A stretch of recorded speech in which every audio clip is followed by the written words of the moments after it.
তো জেক্সপো এবং ভোগলেটের যে সমস্ত স্টুডেন্টরা তোমরা সেকেন্ড রাউন্ড সিট অ্যালটমেন্ট রেজাল্টের জন্য ওয়েট করছিলে, তো ফাইনালি তোমাদের ওয়েবসাইটে কিন্তু একটি নতুন আপডেট চলে এসেছে। তো দেখো, তোমরা যারা সেকেন্ড ফেজের রেজাল্টের জন্য ওয়েট করছিলে, তোমাদের রেজাল্ট কিন্তু পাবলিশ হয়ে গিয়েছে। তো তোমরা এই রেজাল্টটা কীভাবে চেক করবে? দেখো, তুমি যে ওয়েবসাইটে কাউন্সেলিং করেছিলে সেই ওয়েবসাইটে কিন্তু তোমাকে ফার্স্ট চলে আসতে হবে। তো চলে আসার পর তোমরা নিচেতে ঠিক দুটো অপশন পেয়ে যাবে।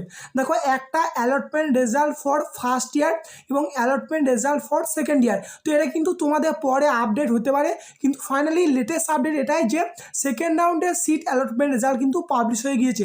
তো যে সমস্ত জেক্সো স্টুডেন্ট আছো তোমরা প্রথম অপশনে ক্লিক করবে, এবং যে সমস্ত স্টুডেন্টরা তোমরা ভোগলেট ক্যান্ডিডেট আছো তোমরা সেকেন্ড অপশনে ক্লিক করবে। এবং তোমরা এটাও জানো যে তোমাদের বলা হয়েছিল যে সেকেন্ড রাউন্ড রেজাল্ট কিন্তু 9 তারিখে পাবলিশ করা হবে, এবং ফাইনালি তোমাদের রেজাল্ট কিন্তু পাবলিশ হয়ে গিয়েছে।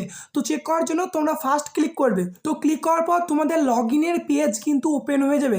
তো লগ ইন করার জন্য দেখো, তোমাকে ফার্স্ট রেজিস্টার ফোন নাম্বার তোমাদের নিজেদের মোবাইল নাম্বারটা দিয়ে দিতে হবে, এবং নেক্সট 2 নম্বর যে দেখো অপশানটা আছে, এখানে আধারের লাস্টে 4টে ডিজিট তোমরা নাম্বারটা দিয়ে দেবে, দিয়ে সাবমিট করবে। তো তুমি যে মোবাইল নাম্বারটা দিয়েছো সেই মোবাইল নাম্বারে কিন্তু একটি ওটিপি যাবে 4টে ডিজিটের।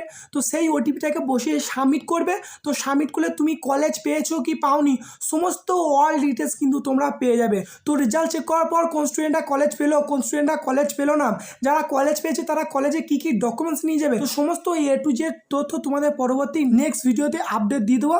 এই ভিডিওটি এতটুকুই, ধন্যবাদ।